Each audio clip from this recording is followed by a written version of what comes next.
की 145वीं की रथ यात्रा का आयोजन शायद को गुजरात नहीं लेकिन देश भर के सभी साधु संत और भगवान जगन्नाथ का आशीर्वाद लेना चाहिए। हमारे साथ द्वारिका पीठ शंकराचार्य महाराज हमारे साथ उनसे बात करने की कोशिश करेंगे। महाराज जी जिस तरह से भगवान जगन्नाथ पानी लेना पानी और गुजरात देश भर के सभी साधु संतों ने वहाँ पे भगवान जी का आशीर्वाद प्रसाद का आप भी आज एक दिन पहले भगवान की यात्रा में शामिल होने जा रहे हैं। मैं जगत गुरु सूर्याचार्य कृष्णदेव गिरी महाराज जी सूर्यपीठ भोगे मंदिर द्वारका चुना अखाड़े के प्रमुख जगत गुरु, और मैं इस जगन्नाथ मंदिर के हमारे लाडले महामंडलेश्वर दिलीपदास जी महाराज, हमारे मंद जी, यहाँ के व्यवस्था कमेटी और इस देश के प्रधानमंत्री, गृह मंत्री नरेंद्र भाई, अमित भाई और हमारे भूपेंद्र भाई, इनके सबके मैं कितने ऋणी वो ऐसा आज मुझे लग रहा है, क्योंकि 2 साल के बाद उन्होंने इस जगन्नाथ मंदिर के रथ यात्रा को परमिशन दिया। ये लोगों को मालूम जैसे पड़ा है कि आप हमको रथ यात्रा में जाने का मौका मिल रहा है, इसका सौभाग्य आज हमें दिल से इतना हर्ष हो रहा है कि 2 साल की दुखाई, इतना दुखद दुख ऐसा होगा कि हमारा भगवान से हमको दूर रखा है, हमारे भगवान के दर्शन नहीं कर रहे, हमारे भगवान के आरती नहीं कर रहे, आरती नहीं सुन रहे, इसका दुख हमारे बहुत दिल में होता था। पर आज ये सारा उत्सव का जैसा ही आनंद हमारे कान में पड़ा, तो मैंने भी सोचा क्या पता कल मुझे दर्शन करने के लिए मिलेगा क्या नहीं मिलेगा। मैं तो पहले ही एक दिन बोला कि आज ही चला, तो मैं कल आया ही था, पर रात को देरी से आने से मैं यहाँ पहुँच नहीं पाया। ये तो कल की खाली दाल और रोटी खाने का मेरा तो मन बहुत था और आने का निश्चय भी किया था, पर आज भगवान ने मुझे बुलाया था, जगन्नाथ भगवान ने आज आज्ञा दिया और दर्शन कराया।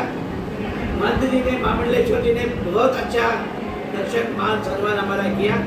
ये परंपरा देखने का सौभाग्य ही अलग है। इस देश के अंदर, इस राज्य के अंदर जितनी व्यवस्था जगन्नाथ जी की यात्रा का इस अहमदाबाद में होती है, ये और कहीं नहीं होती है।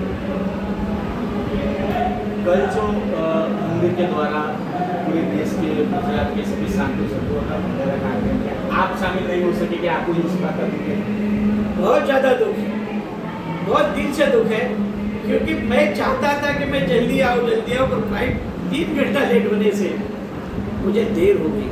नहीं तो मैं कल आने का बहुत इच्छा करता था, क्योंकि यही साधु संतों का मिलन का एक हमारा अवसर होता है, और हमारे दिलीपदास जी महाराज सभी को बुलाते हैं, और मुझे भी इसमें सम्मिलित होने का मौका मिलता। तो मैं आज ऐसा सोचता था कि मुझे जगन्नाथ भगवान ने रोटी खिलाई, और ये मेरा ऋण है और वो मेरे बाप है, तो मैं उनके चरण में वो प्रसाद पाने का इच्छा कर रहा था, पर आज दिलीपदास महाराज जी ने हमको खिला दिया, ये हमारे लिए सौभाग्य है।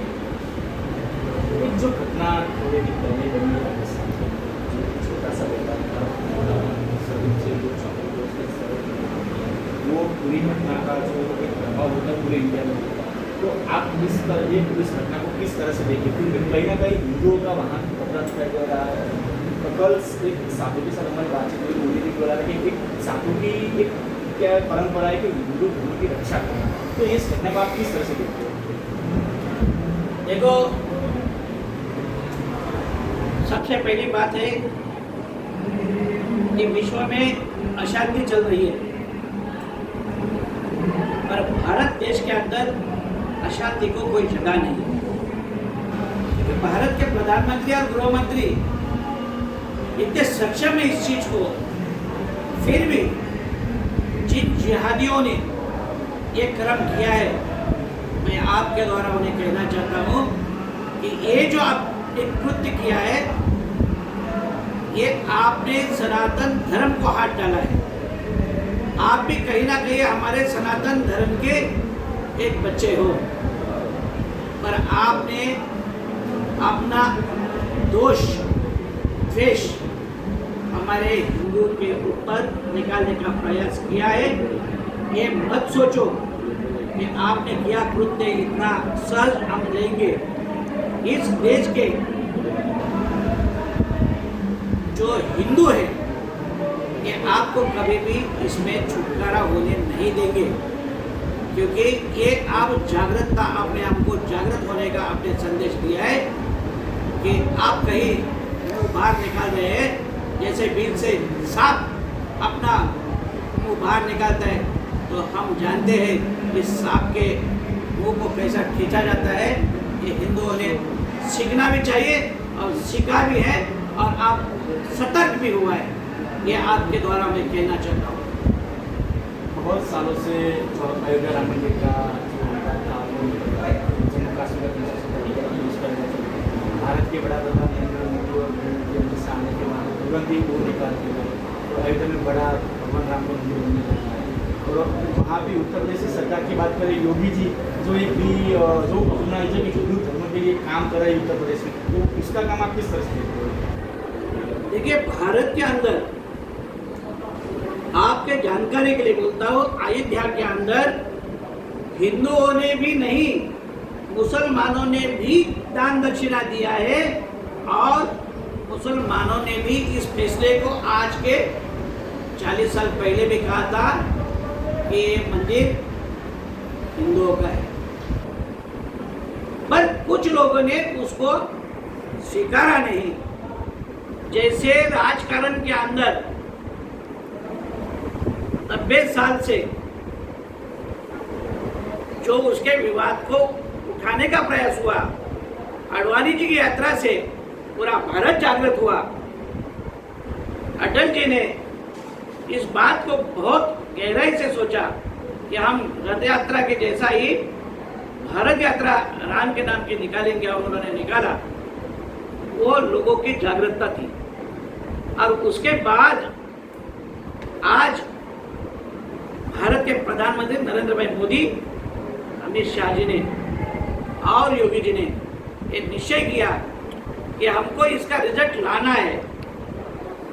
योगी जी आते ही बोल दिए, अब यहाँ योगी आया है, अब यहाँ योगी का चलेगा, योगी का चलेगा, और किसी का नहीं चलेगा, क्योंकि ये हिंदू की नींव है, श्री राम की नींव है, और इस राम की नींव को हम नींव रख के दिखाएंगे।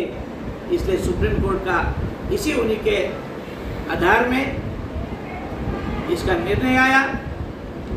भारत के प्रधानमंत्री नरेंद्र भाई ने उस नींव को रखा, और उस मूर्ति का प्राण प्रतिष्ठा भी अब जल्दी होगी। जैसे हमने आपको देखा होगा, काशी में इतना बड़ा मंदिर का निर्माण किया कि आज 5000 आदमी एक साथ उधर बैठ सकते हैं, इतना बड़ा कॉरिडोर बनाया। ये भारत के संस्कृति को एक नया उजागरा दिया है। इसी तरह से हम मथुरा में भी जल्द ही कृष्ण जन्मभूमि को मुक्त करेंगे, और हिंदुओं को जागरूकता का प्रतीक दिखा देंगे कि हम हिंदू अब जागे हैं। अब हर मंदिर में हमारी मूर्ति स्थापना होगी। जहाँ मस्जिद है, उस मस्जिद के नीचे भी क्या है ये हम देखेंगे। तो ये हमारी मूर्तियाँ तो नहीं निकल रही है, तो ये हमारा कल का खोज है। आज से हम उसी प्रयास में लगे हैं। भारत के सभी साधु संत हर मंदिर मस्जिद के इसमें अपना खोज अध्ययन कर रहे हैं।